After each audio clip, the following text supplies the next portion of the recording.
तुम्हें शायद यकीन ना हो, लेकिन जो मैं बताने जा रहा हूं वो मैंने अपनी आंखों से देखा है।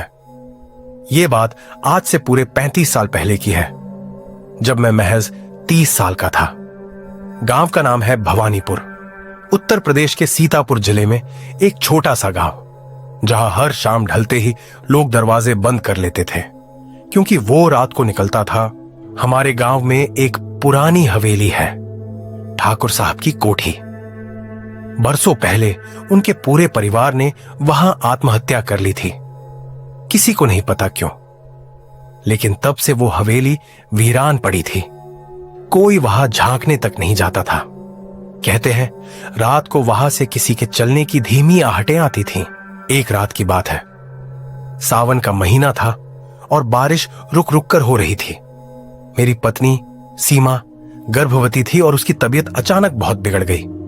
गांव में कोई डॉक्टर नहीं था और कंपाउंडर नरेश का घर हवेली के ठीक पीछे था। मजबूरी में मैं गया। जैसे ही मैं हवेली के पास से गुजरा, मुझे पहली बार वो आहटें सुनाई दी। 1 2 3, कोई मेरे पीछे पीछे चल रहा था। मैंने पलट कर देखा, कोई नहीं। मैं डरते डरते नरेश के दरवाजे तक पहुंचा और जो देखा वो मेरी रूह तक कंपा गया। उसका दरवाजा खुला था और अंदर नरेश फर्श पर पड़ा था।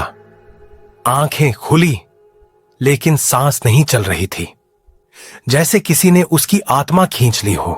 मैं बुरी तरह घबरा गया। जैसे तैसे गांव वालों को बुलाया। सब लोग आए, लेकिन कोई कुछ नहीं समझ पाया। उसकी मौत का कारण साफ नहीं था। फिर शुरू हुआ गांव में रोजाना आहटें सुनने का सिलसिला। हर रात कोई ना कोई कहता, कल देर रात किसी ने छप्पर पर चलने की आवाज सुनी। मेरे बागान में कोई हंसी थी, भैंस खुद ब खुद बाहर निकल आई। और एक एक करके गांव के लोग बीमार पड़ने लगे। जिन्होंने आहटें सुनी वो बीमार हो जाते और फिर पागल, जैसे कोई चीज धीरे धीरे दिमाग पर कब्जा कर रही हो। हम सब ने गांव के पुजारी पंडित हरिप्रसाद को बुलाया। उन्होंने हवन किया, गंगा जल छिड़का, लेकिन कुछ भी असर नहीं हुआ। उन्होंने कहा, यह साधारण आत्मा नहीं, यह संवेदनशील आत्मा है जो केवल उन पर असर करती है जो सुनने की क्षमता रखते हैं, जो आहटों को पहचान जाते हैं।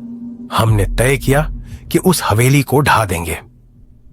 लेकिन जैसे ही जेसीबी मशीन लगाई गई, उसकी चेन टूट गई और मशीन का ड्राइवर रमेश एक जोरदार चीख मारकर गिर गया। उसकी आंखें सूजी हुई थी और वो बार बार सिर्फ एक बात बोल रहा था। वो चल रही थी धीरे धीरे मेरे पास। अब तो पूरा गांव दहशत में था। मैंने खुद को समझा लिया था कि इन सब से दूर रहूं, लेकिन फिर एक रात मैं अपनी खाट पर सो रहा था। अचानक मुझे वही आहटें सुनाई दी, एक के बाद एक, ठक ठक। इस बार वो मेरे घर के आंगन में थी। मैंने दरवाजा बंद किया, लेकिन कुछ पल बाद मेरी खिड़की के पीछे एक साया दिखाई दिया। सिर्फ काले बाल और एक हंसी, जैसे कोई बच्चा हंस रहा हो, लेकिन बहुत धीरे, सड़े हुए लहजे में। मैं बेहोश हो गया। सुबह जब आंख खुली तो मेरे तकिए के पास एक लकड़ी का खिलौना पड़ा था, ठाकुर साहब के बेटे का खिलौना, जो उसी हवेली में मिला था सालों पहले। कोई उसे मेरे घर में रख गया था। उस दिन के बाद मैंने गांव छोड़ दिया, सीमा को लेकर शहर आ गया। आज भी जब गांव जाता हूं, कोई ना कोई नई कहानी सुनाता है।